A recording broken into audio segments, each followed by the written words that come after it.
Buenos días, pueblo de México. Hoy es 10 de febrero del año 2026. Bienvenidos a SDP Mañana. Yo soy Liz Vilchis y hoy tenemos mucha información. Panistas quieren cancelar el TEMEC. Saúl Monreal no se rinde en candidatura con Morena para Zacatecas. Protestas contra el tarifazo en Guadalajara. Mariana Rodríguez se la cree con encuesta. México recupera 200 concesiones mineras. Darren Aronofsky presenta una serie de inteligencia artificial y Kristen Stewart rescata un histórico cine en Los Ángeles. No se vayan, comenzamos.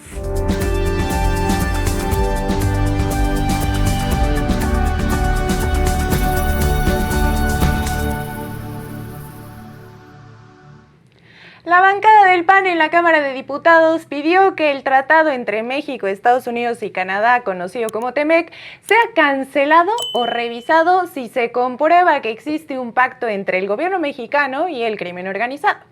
Finísimas personas como Federico Doring, Raúl Torres Guerrero y el coordinador de América del Norte del PAN, lo que sea que eso signifique, Francisco García Cabeza de Vaca, solicitaron al Senado de la República y a la Secretaría de Relaciones Exteriores impulsar una llamada cláusula democrática para disolver el acuerdo si Estados Unidos comprueba la existencia de narcopolíticos dentro del gobierno de México.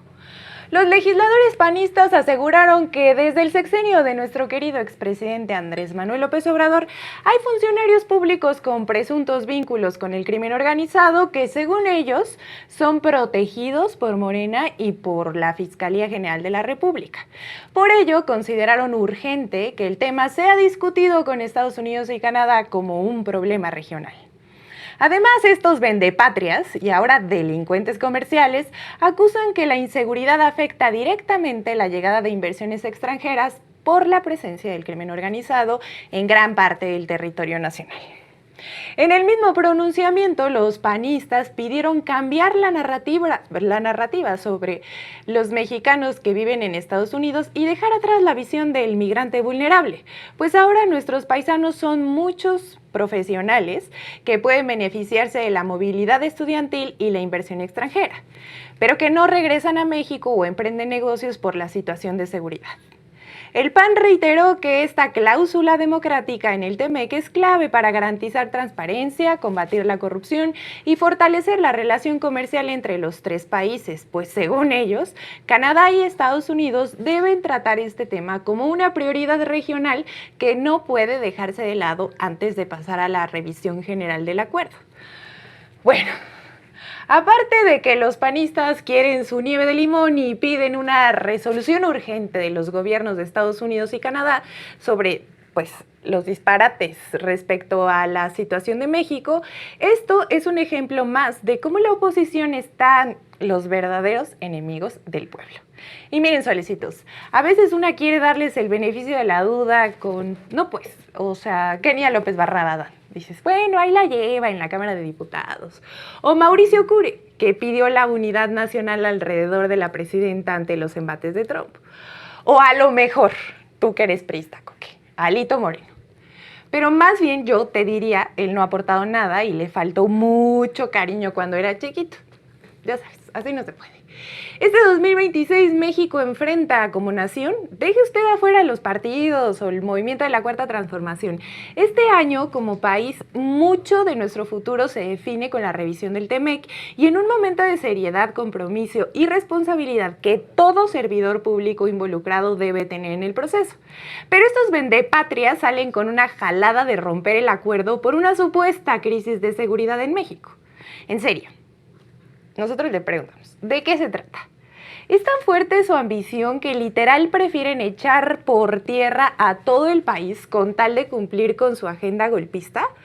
Hay que recordarle un poco a los panistas que más allá de que nadie toma en serio sus solicitudes, porque el TEMEC es un asunto económico y no político, la relación entre México, Estados Unidos y Canadá debe preservarse a toda costa por el bien de todos los ciudadanos, no solamente de México, sino de los tres países. Con Estados Unidos, México es su principal socio comercial. Además, desde 2019, nuestro país se empezó a consolidar como una de las economías más fuertes con ese país.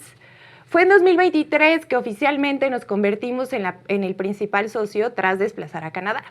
Este año el intercambio entre México y Estados Unidos superó los 790,000 millones de dólares. Para 2024 el flujo comercial alcanzó los 945,000 millones de dólares, cifras que reflejan la estrecha integración económica. En 2025 este comercio se consolidó, pues entre enero y octubre de 2025 las exportaciones mexicanas a Estados Unidos alcanzaron cerca de 448,000 millones de dólares, mientras que las importaciones desde Estados Unidos sumaron alrededor de 283,000 millones de dólares. Todo esto incluso en medio de tensiones arancelarias y cambios regulatorios. En cuanto a Canadá, la relación comercial también ha mostrado un crecimiento sostenido. El intercambio de bienes y servicios entre ambos países supera 56,000 millones de dólares anuales, centrado en autopartes, productos industriales, manufacturas y bienes agroalimentarios. Estas cifras hicieron que desde 2024 Canadá se convirtiera en el tercer socio comercial más grande de México después de Estados Unidos y China. Y México es también el tercer socio de Canadá. El TEMEC ha sido el marco que ha permitido esta integración con el fortalecimiento de cadenas de suministro, reducción de gastos y costos logísticos y la consolidación de América del Norte como uno de los bloques comerciales más importantes del mundo, pues en conjunto supera el $1,5 billion anual. Ya repasamos algunos datos para dejar en claro que este chistecito de la oposición ya no es gracioso. Cuando hay tanto en juego y sobre todo cuando del otro lado del tablero también tenemos al señor de un temperamento de niño de 2 años, Donald Trump, un político que solo ha sido buen negociador cuando tenía su propio reality show, El Aprendiz, usted se acordará. Y eso porque todos seguían un guión. Pero ahora en el poder hace lo que quiere bajo la amenaza de aranceles, aunque desconoce el propio impacto que eso puede provocar en sus ciudadanos, en los ciudadanos estadounidenses. Miren, solecitos, aquí no le aplaudimos a ningún neoliberal, pero en este mundo de las cifras, las importaciones y las cadenas de producción a veces resulta interesante qué piensan del otro lado. Miren, hace algunos días el señor Juan Carlos Baker Pineda, ex subsecretario de Economía del gobierno de Enrique Peña Nieto, tu amigo Coque, y uno de los negociadores de México durante la revisión del antiguo Tratado de Libre Comercio y su evolución al actual TEMEC. Él presentó un diagnóstico que llama poderosamente la atención. Respecto al camino que el gobierno federal debería de seguir en el inicio de la revisión del tratado, Baker Pineda dijo que nunca se sabe qué puede pasar con Trump. Pues más allá de los protocolos y las normas, esta revisión depende en un amplio porcentaje de lo que diga y cómo amanezca el señor de la Casa Blanca, si de buenas o de malas. Pero en un escenario así es un gran alivio contar con una presidenta como Claudia Sheinbaum, de quien dijo ya ha demostrado que no tiene ningún tema de sentarse a platicar con Trump y traerlo a la razón cuando se trata de los intereses de México. Como ya lo dijimos antes, solo Claudia Sheinbaum puede salvar el TEMEC. Pero si no me cree a mí, escuchemos este testimonio neoliberal. En un sistema rígido en donde hay reglas y todo tiene como una jerarquía y una secuencia, pues si te desvías un pasito del proceso, se descarrila todo. Acá no es que yo lo esté celebrando, pero pues francamente el trabajo que hay que hacer es de convencer a una persona, que en este caso es Trump. La buena noticia en ese escenario, tan perverso como suene, creo que la buena noticia, pues es que la presidenta Sheinbaum ha enseñado que no tiene ninguna restricción y no tiene ningún problema en subirse las mangas de la camisa y sentarse a platicar con él las veces que sea necesaria de los temas que sea necesario. Entonces, bueno, creo que la combinación de ambas cosas, nuestros aliados, la estrategia que se hablaba en el primer bloque y esta disposición y esta, digamos, inteligencia de la presidenta Sheinbaum, pues creo que son elementos a nuestro favor. Y hablando de aferrados, el senador Saúl Monreal volvió a insistir en su intención de buscar la gubernatura de Zacatecas rumbo al 2027. Pese a que este estado, al día de hoy, es gobernado por su hermano David Monreal y a que Morena ya prohibió el nepotismo en sus candidaturas. Durante una asamblea con militantes, Monreal Ávila dejó claro que no piensa hacerse un lado y que dejará hasta donde el pueblo quiera. O sea, él dijo, yo voy con todo. Por lo que pidió a la dirigencia de Morena escuchar a su militancia y establecer reglas claras para evitar exclusiones. Incluso cuestionó abiertamente los estatutos internos del partido que impiden que familiares directos de gobernadores busquen sucederlos. Dijo que no debería existir ningún lineamiento por encima de la voluntad del pueblo y advirtió que agotará el proceso interno de Morena. Pero, desde Palacio Nacional llegó el regaño. La presidenta Claudia Sheinbaum fue clara y directa. Saúl Monreal debe esperar 6 años si quiere buscar la gubernatura de Zacatecas, justamente porque su hermano es el actual gobernador. La presidenta dijo, se puede esperar, está joven. Al recordar que Morena ya incluyó en sus estatutos la prohibición del nepotismo y que ella misma impulsó reformas constitucionales para evitar que cargos públicos se hereden entre familiares. La mandataria subrayó que aunque la reforma constitucional entrará en vigor en 2030, Morena, partido del que también fue electa la presidenta, decidió aplicar desde 2027 esta ley antinepotismo, por lo que con la pena. Está muy aferrado Monreal y todo, pero ¿quién sabe? Este señor Saúl es el menor de los Monreal, pero bueno, ¿quién sabe si el menor? Porque esta familia es... No quiero decir esto, pero sí lo voy a decir. Miren, es como los Bichir o como los Minions. De repente salen de todas partes. Ya saben todos los Monreal que andan ahí en el gobierno. Pero bueno, Sheinbaum Pardo aclaró que a la gente no le gusta eso de pasarse de poder político entre hermanos, primos, esposos, por lo que hay que abrir las posibilidades a otras figuras. Los Monreal en Zacatecas son toda una tradición. No sabemos si para bien o para mal, pero son una tradición. Pues se han convertido en una auténtica dinastía política en Zacatecas. Son como el Real Madrid en la Champions League, con triunfos constantes y en un montón de cargos. Hay que recordar que el patriarca, el gran varón, Ricardo Monreal, actual coordinador de Morena en la Cámara de Diputados, inauguró el apellido en 1998 cuando llegó al gobierno del estado. Y de ahí para el Real, porque sus hermanos han pasado entre la Cámara de Diputados, la de senadores, presidencias municipales y ahora hasta la gubernatura. Escuchemos las palabras de la presidenta sobre el caso Saúl Monreal. Esas 2 reformas constitucionales ya fueron aprobadas, solo que es a partir del 2030. Y en el caso del 2027, Morena planteó que ellos no lo van a hacer desde el 2027. Y así está. Está mal, pues, que desde mi punto de vista, que sean hermanos, que sean primos, no le gusta eso a la gente y no está bien. Hay que dar oportunidad a que participen otras personas.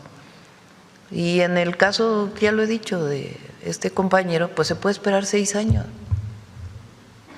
Está joven. Saúl Monreal tiene 48 años de edad, así que si sigue el consejo de la presidenta y los lineamientos de Morena, podrá buscar la candidatura al gobierno de Zacatecas en 6 años, cuando tenga 54 años. Miren, vamos a darle un poco de esperanza al compañero y recordar qué estaban haciendo algunos personajes ilustres a los 54 años. Los nuevos 20 para algunos, y así mostrarle a Saúl Monreal que aún queda mucha vida por delante.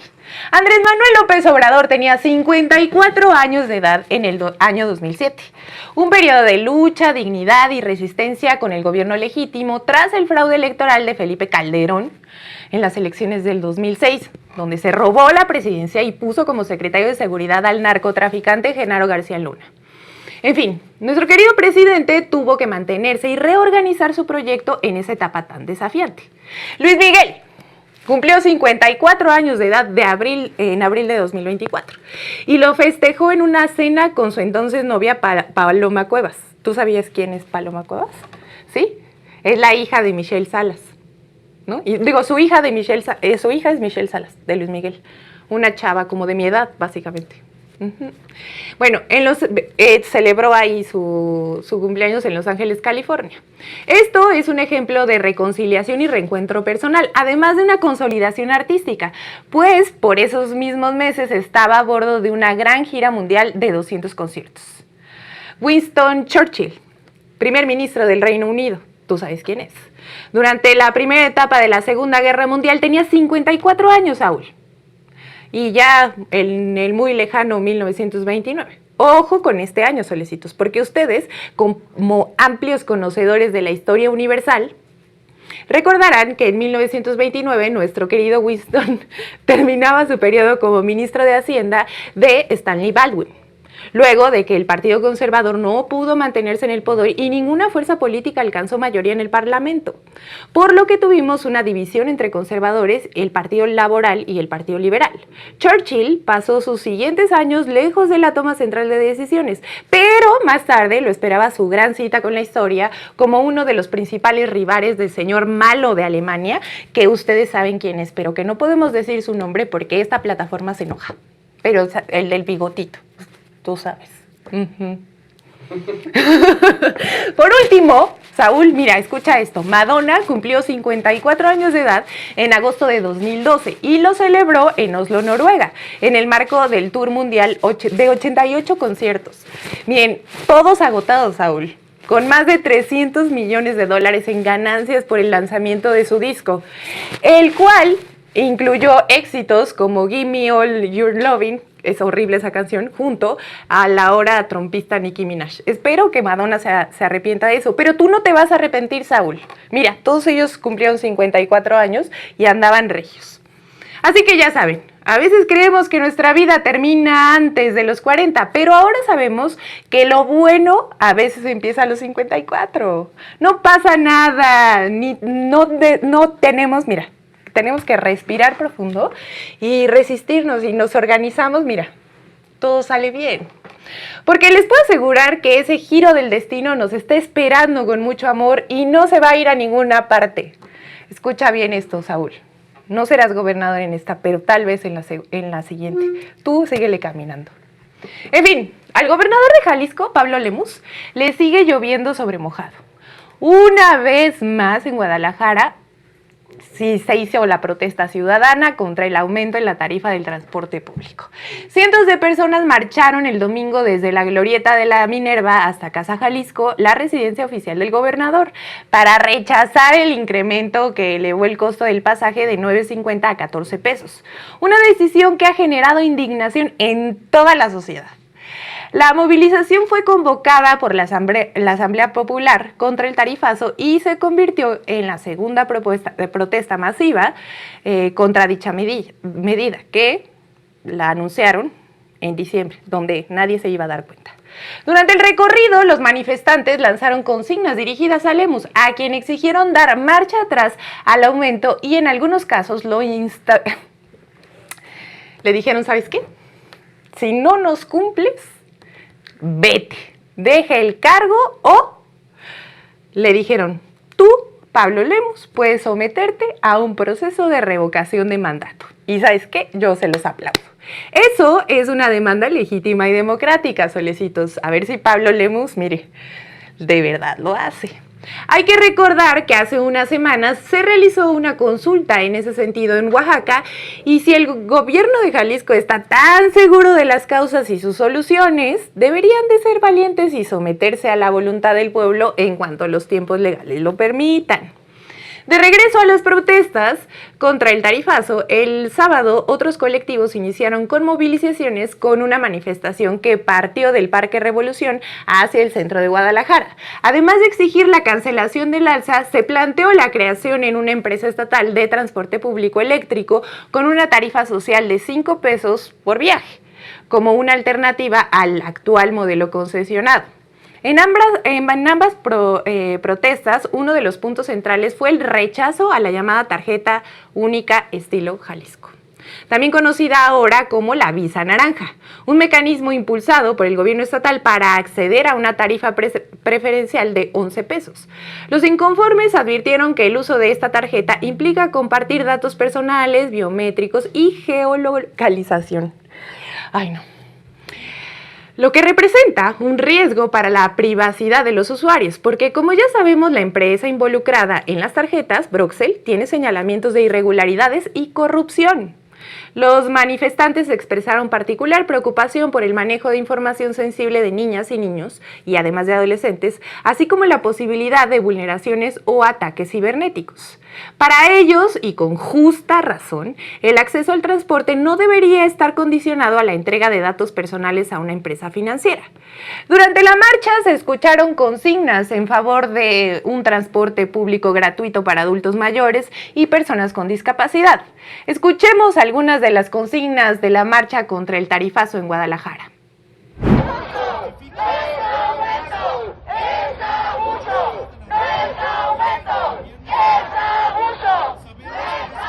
Vamos a defender el derecho a un transporte público digno y accesible y en buenas condiciones, que sea gratuito para adultos mayores y personas con capacidad diversa. Como ciudadanía buscamos organizarnos y construir desde abajo, desde lo comunitario.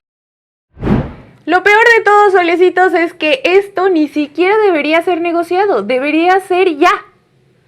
Una ciudad tan importante como Guadalajara tendría que contar con programas de ayuda ciudadana para quienes más lo necesitan y para adultos mayores de forma incuestionable. Con estas marchas se exhibe a un gobierno sin sensibilidad social, con un corazón de piedra que no entiende el impacto en la economía familiar. Esto porque el encarecimiento del pasaje obligará a muchas personas a sacrificar otros gastos básicos para poder trasladarse.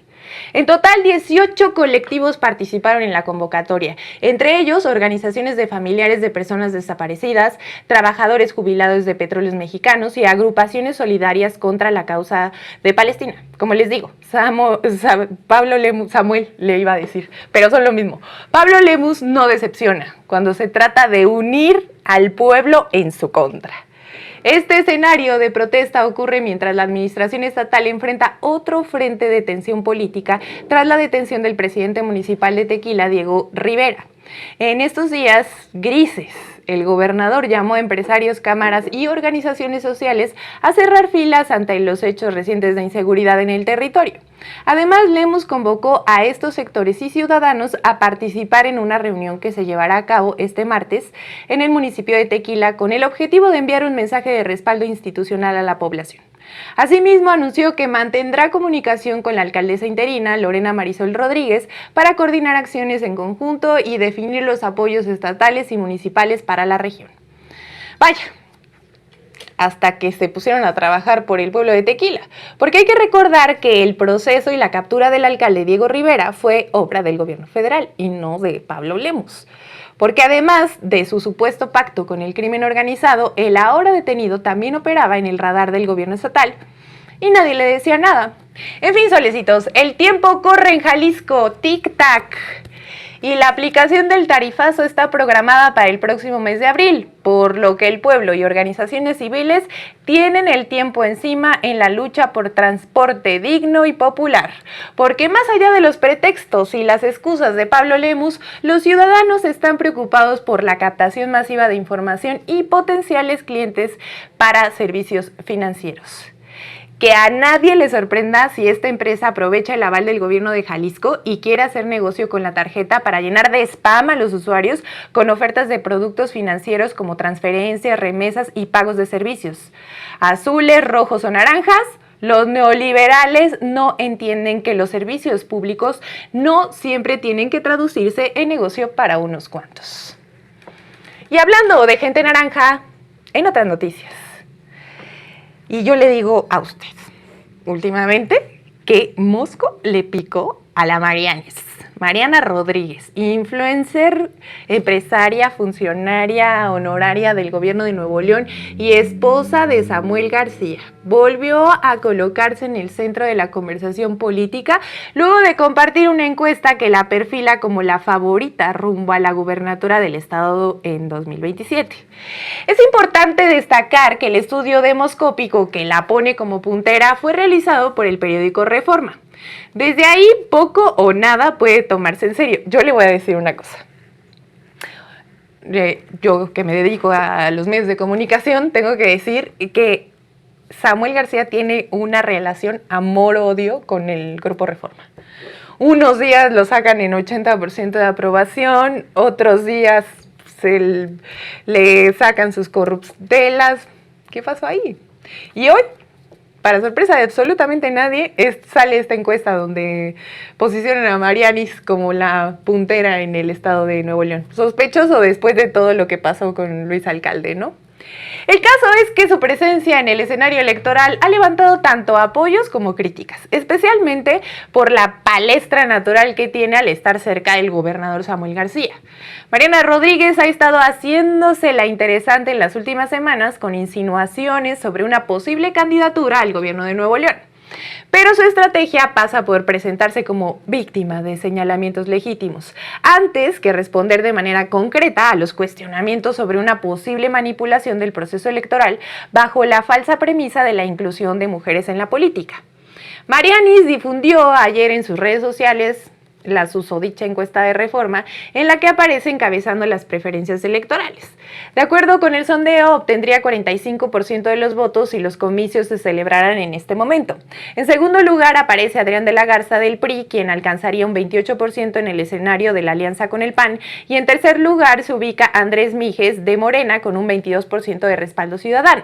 El estudio también compara distintos escenarios y muestra que frente a otras figuras de Movimiento Ciudadano también tendría una ventaja considerable.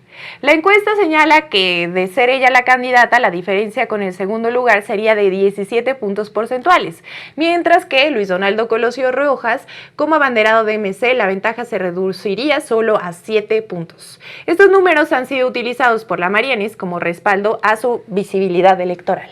Sin embargo, el contexto político de Nuevo León está marcado por una fuerte controversia en torno a una supuesta reforma electoral impulsada por quien cree, pues sí, por Movimiento Ciudadano, conocida popularmente como la Ley Mariana. Esta iniciativa ha generado choque frontal entre la dirigencia nacional de Morena y el gobierno estatal.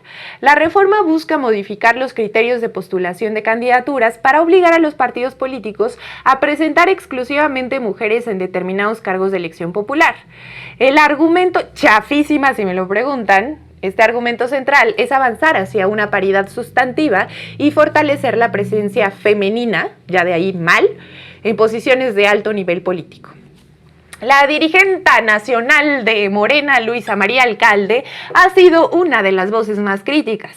Recientemente evidenció que la propuesta no representa un avance real para todas las mujeres, sino que estaría diseñada para allanar el camino a una candidatura específica, la de Mariana. A su juicio, se trata de una estrategia que utiliza la bandera de la paridad con fines personales y de continuidad política. En cambio, según Marianis, tal iniciativa busca visibilizar las desigualdades estructurales que históricamente han limitado la participación de las mujeres en la política. De acuerdo con su postura, el debate debe centrarse en abrir espacios y en no nombres propios. Aunque en la práctica, Marianis, tú estás pecando precisamente de eso. Mientras la propuesta continúa su curso en el Congreso local, el escepticismo crece entre legisladores de oposición y diversos actores políticos. Hay que ver cómo avanza el tema rumbo al inicio del proceso electoral del 2027. Pero no cabe duda que las aguas en Nuevo León ya se están moviendo y todo apunta a una gandalla de Mariana Rodríguez dentro de su propio partido para buscar la continuidad del proyecto que comparte junto a su esposo, aunque ni ellas saben muy bien de qué se trata. Y tengo que contarle un chismecito. Fíjese que después de que la Marianis hizo alarde de su encuesta del Reforma, pues Luisa María Alcalde no se iba a quedar así. Y entonces en sus cuentas publicó una encuesta también, en donde Morena lleva ventaja en Nuevo León. Así que, miren, ya se está ahí moviendo el tablero electoral. Va a estar muy divertido este 2026. ¿Y qué le cuento? La presidenta Claudia Sheinbaum anunció que México va a recuperar 200 concesiones mineras que están en manos de empresas privadas. Desde su conferencia mañanera en Palacio Nacional, la mandataria dijo que su gobierno trabajará en un plan para que más de 200 concesiones mineras regresen al Estado mexicano. Se trata de permisos que no estaban en producción, por lo que su retorno reafirma la soberanía sobre los recursos naturales. Sheinbaum aclaró que esta medida no se realizará como un acto de autoridad ni mediante cambios a la legislación vigente, sino que las propias empresas concesionarias aceptan devolver voluntariamente los permisos porque no se estaban utilizando, y es preferible que se regrese para que no quede concesionado ese pedazo de tierra sin beneficio social ni económico. Esta política no implicaría abrir nuevas minas, ni tampoco la modificación de las leyes mineras actuales. Una aclaración importante por las dudas que han surgido respecto al plan de acción de Estados Unidos para establecer un comercio preferencial de minerales estratégicos. Este anuncio ocurre en un contexto global donde los minerales críticos y tierras raras han adquirido mucha importancia estratégica por su uso en tecnologías avanzadas, energía limpia y electrónica. Para México, la prioridad es mantener la producción de metales como plata, oro, sin fomentar una expansión del sector extractivo que pueda afectar comunidades o el ambiente. Serán en los próximos días que el secretario de Economía, Marcelo Ebrard, ofrezca mayores detalles sobre la recuperación de las concesiones y las empresas involucradas. Ahora sí, solicito. ¿Es tu momento de brillar? O no, si no quieres brillar tampoco. No es a fuerza. No es a fuerza. ¿Cómo estás hoy? Muy bien. ¿Sí? Sí. Ten cuidado, no me vayas a tirar. Ahí estás bien. Ahí estoy bien. ¿Quieres que le baje? ¿Ahí me veo bien? Dice que ahí estoy bien. Bueno, Estamos bien entonces. ¿cuál es la canción del día? Canción del día, Cámara Lenta de Zoe. Cámara Lenta de Zoe. Me gusta mucho esta canción. Muchas gracias. ¿A ti no? A mí sí. Miren, pónganmela, por favor. Eso. Aronofsky. Tal parece que la inteligencia artificial está cambiando la forma en que vemos el arte y el entretenimiento. Ahora, el famoso director Darren Aronofsky decidió sumarse a esta revolución. El también guionista generó un gran revuelo con el estreno de On This Day, este cortometraje. ¿Qué cree? Una miniserie de formato corto que recrea momentos clave de la Revolución estadounidense utilizando inteligencia artificial generativa. La serie es producida por Primordial Soup. ¿Tú qué opinas, Omar, de esto? No le gusta. Está difícil, dice. El estudio está enfocado en inteligencia artificial, que fue fundada por este señor, con Google DeepMind. Pero yo le pregunto, ¿cómo fue la creación de esta obra? Les cuento que se utilizan herramientas desarrolladas por Google para generar imágenes, escenarios y animaciones que se incorporan a los métodos convencionales de producción de cine. Sin embargo, de acuerdo con el equipo creativo, no se trata de una automatización completa, como cuando uno, ¿viste el tren de Instagram? En donde decías, dile a ChatGPT qué sabe de ti y entonces te hacía tu caricaturita. No. Así no es. Dice que la miniserie no fue hecha totalmente por inteligencia artificial. El montaje, la mezcla de sonido y la corrección de color fueron hechas a mano, mientras que las voces de los personajes fueron interpretadas por actrices y actores pertenecientes al Sindicato de Actores de Cine, la Federación Estadounidense de Artistas de Radio y Televisión. Si te dan ganas de ver esta creación, lo que sea que eso signifique, la historia se centra en recrear momentos decisivos del año 1776, como el izado de la bandera de George Washington en la Guerra de Independencia de los Estados Unidos. On This Day se puede ver en el canal de YouTube de Time, con una narrativa semanal que abarca los eventos más importantes de ese proceso. Cada episodio, que tiene una duración corta de menos de 5 minutos, recrea sucesos históricos por medio de una fusión de técnicas tradicionales de animación y herramientas basadas en inteligencia artificial. El resultado pretende brindar una perspectiva viva y actual de la Revolución Americana, alejada de las típicas representaciones. Aunque el proyecto busca ser una mezcla de técnicas tradicionales y capacidades emergentes, ha recibido críticas feroces de sectores que consideran el resultado como contenido de baja calidad o una traición a la cinematografía. ¿Cómo ves? Es que tengo aquí un cineasta y está así como sacadísimo de onda. Bueno, Aronofsky defiende este proyecto al asegurar que esas herramientas han llegado para quedarse y que si los artistas no ayudan a darle forma, otros lo harán por ellos. Cabe mencionar que Aronofsky es conocido por sus películas dramáticas e intensamente psicológicas, a menudo surrealistas y perturbadoras, centradas en la obsesión y el dolor, como El Cisne Negro con Natalie Portman y La Ballena con Brendan Fraser. Pero parece que ahora saltó del barco como un traidor, o tal vez porque la inteligencia artificial es el futuro, nos guste o no. ¿Quién sabe? Fíjense que después de todo este boom de la inteligencia artificial de los últimos 5 años, lo que se está diciendo ahora, me estoy arrancando el cabello, ahorita voy a comerme un pollito con Johan. Bueno, sí, porque, o sea, me hago así y se me viene la mitad del cabello. Bueno, en fin.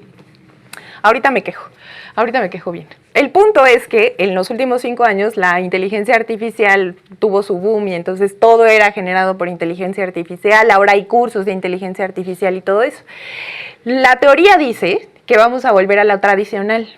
Ahora también la música está hecha por inteligencia artificial. ¿Qué pasa? Ahora vamos a volver al conservadurismo y vamos a escuchar mucho más sonidos, por ejemplo, en la música, más instrumentales. Y ahora se va a poner de moda lo que es homemade, o sea, hecho con tus manitas, o tradicionalmente armado, y usar menos la tecnología. Eso, un poco más conservador la cosa, menos progre. Pero iremos viendo. Yo no pienso que esto sea el futuro. ¿Tú sí? Él dice que sí, ni modo. Visiones distintas de la vida. En fin, le voy a contar que Kristen Stewart, que es muy linda, pero siempre trae cara de compungida, la afamada actriz, protagonista de la saga de Crepúsculo, rescató un histórico cine en Los Ángeles para convertirlo en un espacio cultural abierto a la comunidad. Se trata del legendario Teatro Highland, un recinto ubicado en el barrio de Highland Park, al noreste de Los Ángeles. Este edificio de 1925, que cerró sus puertas en 2024 debido a las dificultades financieras tras la pandemia, será ahora un espacio cultural y refugio cinematográfico comunitario. El plan de Stewart es crear un antídoto contra la cultura cinematográfica corporativa, haciendo del nuevo espacio un lugar de encuentro para familias, estudiantes y creadores emergentes. Un sitio que, según la actriz, por un enfoque contrario al de Hollywood. La inversión de Stewart contempla la reparación de daños estructurales del inmueble, manteniendo los elementos originales diseñados por el arquitecto Louis Arthur Smith. Con la adquisición, Stewart se une a otras figuras de la industria que han intentado preservar la esencia del consumo de este arte, como Quentin Tarantino, quien también ha comprado una sala clásica para promover la experiencia del cine en pantalla grande. Cabe destacar que la compra de Stewart no pasó desapercibida y que el centenario Teatro Highland es un sobreviviente arquitectónico que forma parte de las salas independientes que definieron la vida cultural de Los Ángeles durante el siglo XX. En 1991, el edificio fue designado Monumento Histórico Cultural por su valor arquitectónico y su relevancia cultural en la ciudad Angelina. Porque, ¿qué? ¿Los gringos dicen Los Ángeles o Los Ángeles? Bien sacado de onda el coque. Enhorabuena a Kristen Stewart por el rescate y restauración de este inmueble. Insisto, qué bueno que sí. Gran actriz. En fin, ya nos vamos. Nos vemos mañana. No se olviden suscribirse, comentar, darle like a este video si les gustó y así. Nos vemos mañana con el corazón por delante. ¡Adiós!